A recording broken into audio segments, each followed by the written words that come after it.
पत्ते हिलते नहीं हवा हिला देती है, पत्ते हिलते नहीं हवा हिला देती है। एक गर्मी बड़ी जालिम है भाई साहब, आपको आइसक्रीम खिला देती है और इस गर्मी से राहत दिला देती है। अनीता आइसक्रीम नहीं खाएंगे तो पछताएंगे, तो पछताइए मत, जल्दी आइए और अनीता आइसक्रीम का आइसक्रीम खाकर जाइए। अगर आपको इस गर्मी के मौसम में गर्मी सताएगी तो भाई साहब हमारा अनीता आइसक्रीम ही याद आएगी।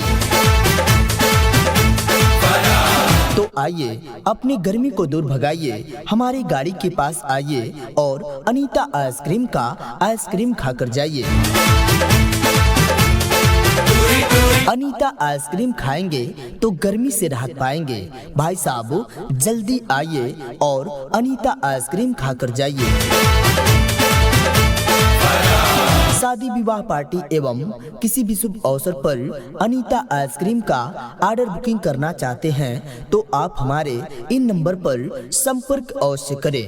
नंबर नोट करें 9822 06 27 08। सुना है गर्मी को आज बहुत गुमान आया है, इधर आइए भाई साहब अनीता आइसक्रीम का दुकान आया है। प्यार देवर आए रहे सिंगार हो गए जी, थोड़ी मस्ती के साथ थोड़ा ईमान बचा लाए हैं, आप लोगों के लिए अपनी पहचान बचा लाए हैं। हमारा आइसक्रीम तो कब का खत्म हो गया होता, आप सभी के लिए आपका अरमान बचा लाए हैं। प्यार देवर आए रहे सिंगार हो गए जी, कहते हैं परवाह न कर मौसम की, मौसम बदलने आया हूँ। इस गर्मी के मौसम में आप सभी के लिए अनीता आइसक्रीम लेकर आया हूँ। पूरी आइसक्रीम खा के फरार हो गए जी। एक प्रेमी एक प्रेमिका को जैसे चाहत देती है, ठीक उसी प्रकार से अनीता आइसक्रीम आपको गर्मी से राहत देती है। पूरी आइसक्रीम खा के फरार हो गए जी। अगर आपको गर्मी से राहत पाना है तो भाई साहब अनीता आइसक्रीम जरूर खाना है। अगर आप इस गर्मी के मौसम में अनीता आइसक्रीम नहीं खाएंगे तो गर्मी से राहत कैसे पाएंगे। जानवरों में सबसे बड़ा जानवर हाथी है और इस गर्मी के मौसम में अनीता आइसक्रीम आपका सबसे अच्छा साथी है। कहते हैं परवाह ना कर मौसम की, कहते हैं परवाह ना कर मौसम की, मौसम बदलने आया हूँ। आप सभी के लिए अनीता आइसक्रीम लेकर आया हूँ। आपके चेहरे गुलाब जैसे खिलेंगे क्योंकि भाई साहब हमारे पास सभी फ्लेवर में अनीता आइसक्रीम मिलेंगे। प्यार देवर आए रहे सिंगार हो गए जी, हताशा है निराशा है आ रहा है चक्कर, आइए अनीता आइसक्रीम खाइए और दीजिए गर्मी को टक्कर। प्यार देवर आए रहे सिंगार हो गए जी। अगर आप गर्मी से परेशान होकर डॉक्टर के पास जाएंगे तो ये कभी नहीं बताएंगे कि आप अनीता आइसक्रीम खाने से भी ठीक हो जाएंगे। पूरी आइसक्रीम खा के यकीनन तो वही ऊंची उड़ान रखते हैं जो दिल में हौसला और सीने में जान रखते हैं। वो किसी से नहीं डरते जो मेरा अनीता आइसक्रीम खाने का ध्यान रखते हैं। पूरी आइसक्रीम खा के फरार हो गए जी। हम जब भी आपके गांव गली मोहल्ले में आते हैं तो अनीता आइसक्रीम लेकर आते हैं, आप खाते हैं, हम बड़े प्यार से खिलाते हैं और भाई साहब आप इस गर्मी से बच जाते हैं। पूरी आइसक्रीम खा के फरार हो गए जी। तो आइए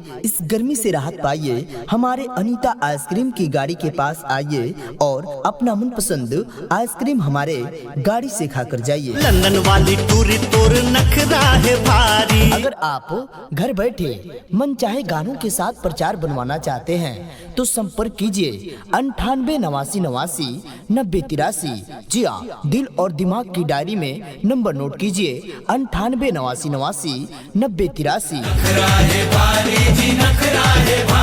पत्ते हिलते नहीं हवा हिला देती है, पत्ते हिलते नहीं हवा हिला देती है। एक गर्मी बड़ी जालिम है भाई साहब, आपको आइसक्रीम खिला देती है और इस गर्मी से राहत दिला देती है। ओला देख के मोला हो गए माया के बीमारी। ऑरेंज, मैंगो, कोका कोला, स्ट्रॉबेरी, छोटा कोन बड़ा कोन इत्यादि सभी प्रकार के आइसक्रीम हमारे गाड़ी पर उपलब्ध है। माया के बीमारी जी, माया के बीमारी। अगर आपको इस गर्मी के मौसम में गर्मी सताएगी तो भाई साहब हमारा अनीता आइसक्रीम ही याद आएगी।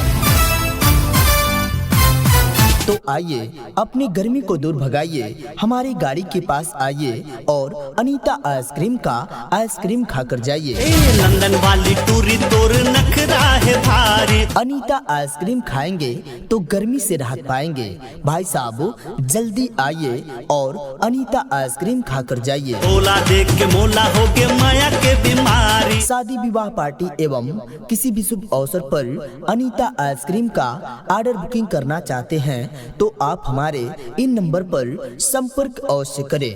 नंबर नोट करें 9822062708। अब तो मोरे जिंदगी हाँ बेकार हो गए जी। सुना है गर्मी को आज बहुत गुमान आया है, इधर आइए भाई साहब अनीता आइसक्रीम का दुकान आया है। अब तो मोरे जिंदगी हाँ बेकार हो गए जी। थोड़ी मस्ती के साथ थोड़ा ईमान बचा लाए हैं, आप लोगों के लिए अपनी पहचान बचा लाए हैं। हमारा आइसक्रीम तो कब का खत्म हो गया होता, आप सभी के लिए आपका अरमान बचा लाए हैं। टूरी आइसक्रीम खा के कहते हैं परवाह न कर मौसम की, मौसम बदलने आया हूँ। इस गर्मी के मौसम में आप सभी के लिए अनीता आइसक्रीम लेकर आया हूँ। टूरी आइसक्रीम खा के फरार हो गए जी। एक प्रेमी एक प्रेमिका को जैसे चाहत देती है, ठीक उसी प्रकार से अनीता आइसक्रीम आपको गर्मी से राहत देती है। टूरी आइसक्रीम खा के फरार हो गए जी। अगर आपको गर्मी से राहत पाना है